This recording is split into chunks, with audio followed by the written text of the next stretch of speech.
Quitter ou changer l'église, c'est devenu un peu la norme, j'ai l'impression.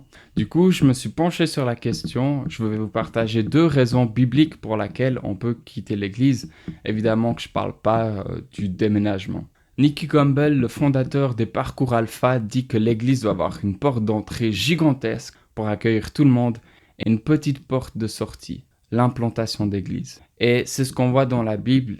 Une des raisons, c'est l'envoi.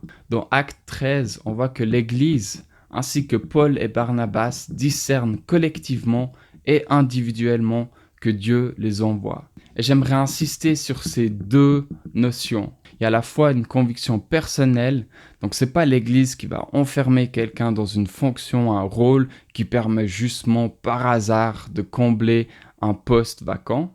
Mais il y a aussi un discernement collectif. Et je vois trop de prophètes ou évangélistes autoproclamés qui sont rattachés à aucune église, qui sont apparemment trop spirituels pour se rattacher à une église ou se soumettre à l'autorité d'une église. Mais j'aimerais te dire, si tu sens que tu as une vocation, n'aie pas peur que Dieu va confirmer ton appel à travers ton église locale. Tu n'es pas le seul ou la seule qui entend la voix de Dieu.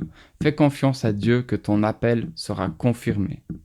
Ne quitte pas l'église pour trouver la personne qui va te dire ce que tu veux entendre. Quitte l'église parce que Dieu t'envoie et t'appelle à servir ailleurs. L'église doit confirmer cet appel et c'est elle qui t'envoie.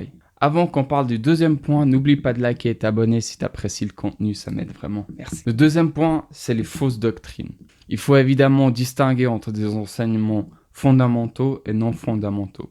Donc, comment les distinguer? La question qu'il faut se poser, est-ce que cet enseignement touche au cœur de l'évangile ou non?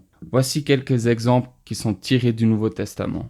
Certains affirmaient que Jésus ne serait qu'un esprit et pas un homme, donc Dieu ne se serait pas vraiment incarné. Ou encore que Dieu serait qu'un homme et pas Dieu.